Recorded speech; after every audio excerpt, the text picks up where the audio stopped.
अथ योग अनुशासन, माने अब योग करना माने absolute concentration, concentration of the highest level, उसे योग कहते हैं। ऐसे जोड़ को जोड़ देना जहां कोई भेद ही समाप्त हो जाए। जब चीनी पानी में मिल जाती है तो चीनी और पानी का योग हो जाता है, उसे योग कहते हैं ना। आयुर्वेद में भी योग शब्द बार बार आता है। योग माने दो चीजों को ऐसे जोड़ देना। अब अलग करना मुश्किल है क्योंकि योग हो गया। तो उसी प्रकार एकाग्रता का योग कैसे बने, इस अनुशासन को लाना है। इसके लिए उन्होंने दूसरे श्लोक में बहुत बड़ी स्पष्टता कर दी और उन्होंने कहा योगश्च चित्त वृत्ति निरोधा, माने एकाग्रता जिसको चाहिए, योग माने एकाग्रता। जब भी यहां योग शब्द इस्तेमाल हो तो फिर मेडिटेशन की बात नहीं करनी, केवल हठ योग की बात नहीं करनी, केवल जप योग की बात नहीं करनी, केवल योग को यहां एक ही चीज समझो, focus focus focus, concentration, nothing else. यहां कहा गया है जिसे कॉन्सेंट्रेशन चाहिए, जिसे एकाग्रता चाहिए, उसे चित्त की वृत्तियों पर निरोध करना है। चित्त किसे कहते हैं? चित्त कहते हैं अपने उस खोपड़ी के स्तर पर जिसपे सारी रामलीला चल रही है, उसे चित्त कहते हैं। The mental plane, the playground, जहां सब कुछ आंखें बंद करके या खुली आंखों से हम देखते हैं भीतर। यूं कहा जाए कि कंप्यूटर में जो रैम है, रैंडम एक्सेस मेमोरी, आजकल रैम की वजह से लोगों के मोबाइल तेज होने लगे हैं। 2 GB RAM, 3 GB RAM, computers में भी 4 GB, 8 GB, 12 GB रैम तक सुनने में आता है। तो जो रैम है वो अगर बड़ी नहीं होती तो कंप्यूटर की स्पीड में भी फर्क पड़ जाता है। वो बहुत बड़ा एक योगदान देती है। और रैम में ही सारे खेल चलते हैं, जितनी भी फाइलें खोलते हैं रैम में आते हैं। उसी प्रकार एक प्रकार उदाहरण दे रहा हूं, ऐसा जरूरी नहीं कि सत्य हो, उदाहरण दे रहा हूं समझने की दृष्टि से है कि हमारे भीतर की रैम को हम चित्त कहते हैं, जहां सब कुछ चलता है, हमारी इच्छाएं, कल्पनाएं, सब कुछ, विचार सब वहीं चलते हैं। तो उन्होंने कहा अगर एकाग्रता चाहिए तो इस चित्त पर जो वृत्तियां उठती हैं उन्हें शांत कर दो। निरोध शब्द का अर्थ बड़ा जबरदस्त है। आपने ट्रैफिक के मामले में अवरोध तो सुना होगा।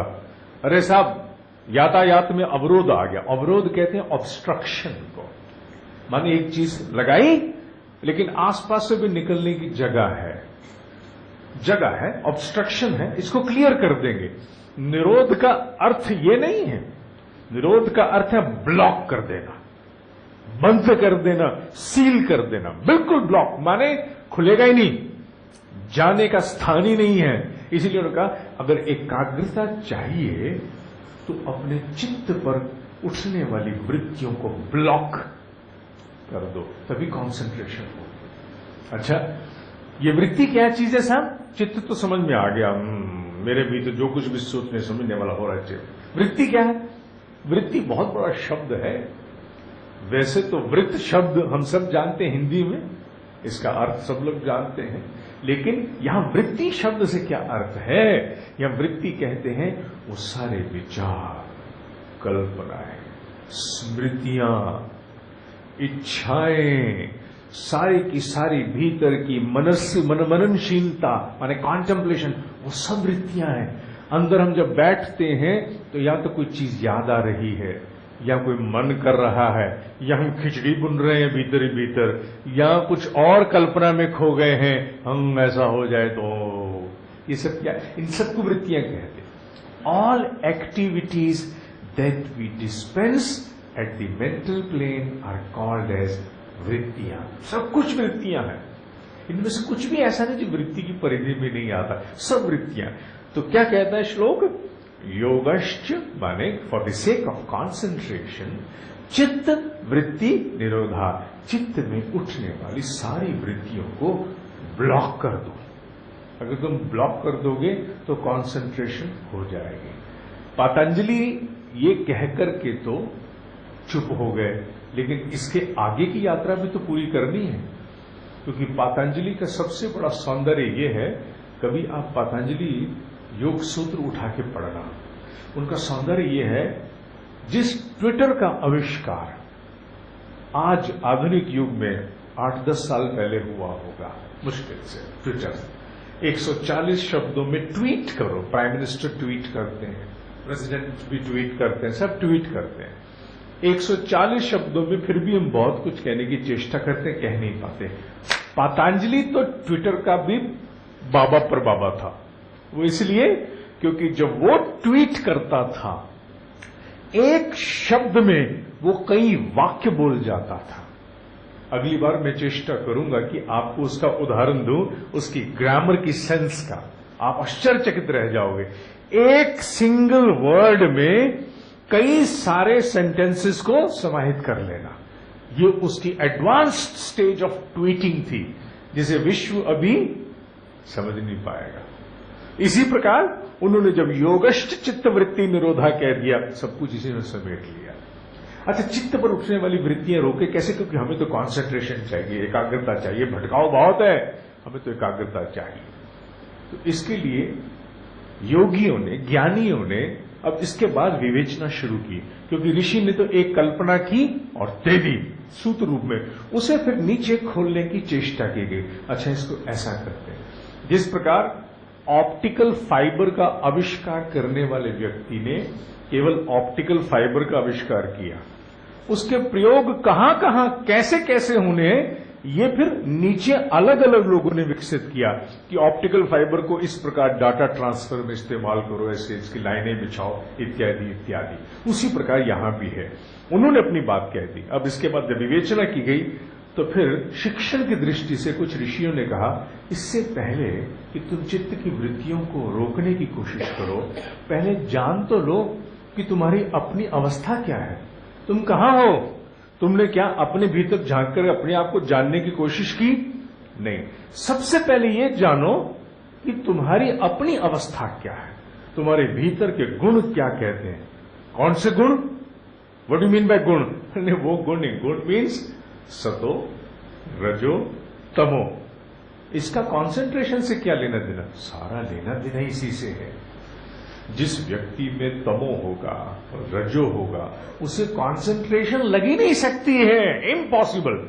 ये इतना इंटरलिंक्ड है, इंटरट्वाइंड है, एंटैंगल्ड है कि जिसका सौंदर्य समझ करके आनंद आ जाता है। अच्छा, तो मैं अपने विषय में कैसे जानूं?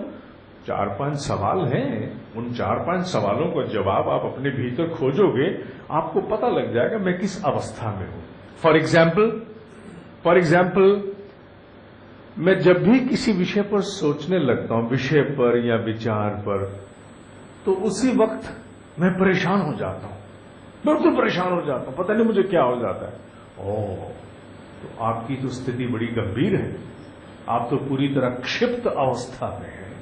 अच्छा, दूसरा, मैं जब भी किसी विषय पर या विचार पर सोचना शुरू करता हूं या करती हूं, मुझे हैवीनेस लगनी शुरू होती है, बोरिंग हो जाता है, नींद आनी शुरू हो जाती है। और इसका मतलब आप में तमोगुण बहुत अधिक है। अच्छा, मैं जब भी किसी विषय पर कॉन्सेंट्रेट करने का, विषय विचार पर कॉन्सेंट्रेट करने का प्रयास करता हूं या करती हूं, तो उसी वक्त मन होता है कि बस किसी दूसरे विषय पर बात करो, किसी दूसरे विषय पर। उस विषय पर टिका नहीं जाता, एकदम से दूसरा विषय सामने आ जाता है। ओह, इसका मतलब यह है कि आप में तमो भी है और तमो के साथ रजो भी है, माने एग्रेसिव भी है। आप तमो में भी और रजो के मिक्सचर में हो। अच्छा, मैं जब कभी भी कुछ विचार या विषय के बारे में सोचना शुरू करता हूं या करती हूं, तो मुझे ऐसा अजीब सा होता है कि मैं फटाफट कंक्लूड कर दूं। हाँ, ऐसा करते हैं, बिना सोचे समझे, गंभीरता से विचारे, मैं एकदम से निष्कर्ष पर पहुंचने का प्रयास करता हूं या करती हूं। ओह, इसका मतलब आप में रजो बड़ा प्रबल है। पिछला वाला था तमो रजो का कॉम्बिनेशन, उससे पिछला था तमो, सबसे पहले विक्षिप्त था। अच्छा, उसके बाद अगला यह कि मैं जब भी किसी विषय पर विचार करना शुरू करता हूं या करती हूं, तो कुछ देर तो मैं उस पर टिकता हूं मैं, लेकिन उसके बाद फिर विषय बदल जाता है और मुझे अपनी कमजोरी का एहसास भी है। अच्छा, इसका मतलब आप में रजो और सतो भी है। सतो क्यों? क्योंकि आपको एहसास है। एहसास बिना सतो गुण के हो नहीं सकता। रजो इसलिए क्योंकि आपसे कंसंट्रेट किया ही नहीं जाता, फिर से किसी और विषय पे चले जाते हो, तो आप में रजो और सतो है। अंतिम अवस्था है कि मैं जिस किसी विषय पर या विचार पर कंसंट्रेट करता हूं, करती हूं, तो बड़े आराम से 30, 40, 50 मिनट में उस विषय विचार पर टिक जाता हूं, टिक जाती हूं। Oh good, that means you are progressive सतो। That means you are progressive सतो, अर्थात कंसंट्रेशन की दृष्टि से ये प्रोग्रेसिव सतो है। अच्छा, तो अध्यात्म और योग की दृष्टि से वो स्थितियां थोड़ी अलग हैं, उस पर हम नहीं जाते, क्योंकि जब हमने बात की अथ योग अनुशासन की और हमने बात की चित्त वृत्ति निरोधा, तो वृत्तियां मनुष्य को सजगता के 3 स्तरों पर प्रभावित करती हैं महाराज। कैसे? हमारे यहां सजगता की 4 अवस्थाएं बताई गई, जिसमें से 3 की बात करें, चौथी की बात नहीं है। कौन सी? जागृत, स्वप्न, सुषुप्ति। Very easy. जागृत माने मैं जाग रहा हूं, खुली आंखों से आपसे बात कर रहा हूं। स्वप्न, अरे साहब रात भर चलते रहते हैं। और सुषुप्ति माने कुछ समय ऐसा भी रात में कभी कभी होता है जब कोई स्वप्न नहीं होते हैं, द स्टेट ऑफ ड्रीमलेसनेस, उसे सुषुप्ति कहते हैं। जागृत, स्वप्न और सुषुप्ति, इन तीनों अवस्थाओं में चित्त में वृत्तियां जागती हैं। जागते हुए तो जागती ही हैं वृत्तियां। नींद में जब हम सोए हुए होते हैं सपने में भी अगर हम भाग रहे हैं तो वाकई थकावट होती है। अगर हम कुछ खा रहे हैं तो रस आ रहा होता है। बस ये कि छूते हैं तो अनुभव भी होता है। जो कुछ सपने में होता है उसे जागृत अवस्था से विशेष भेद नहीं किया जा सकता। सब कुछ प्रैक्टिकली अनुभव करते हैं हम लोग। बातचीत, लड़ाई झगड़ा, हंसी ठट्ठा, आश्चर्य, भय, सब कुछ होता है। तो वृत्तियां जागती हैं तो होता है ना। और जहां तक प्रश्न है सुषुप्ति का, योगियों का मानना है कि उस अवस्था में भी मनुष्य की वृत्तियां आके डिस्टर्ब करती हैं। इसलिए हमें अनुशासन लाना होगा फॉर फुल कंसंट्रेशन अपने जागृत अवस्था में।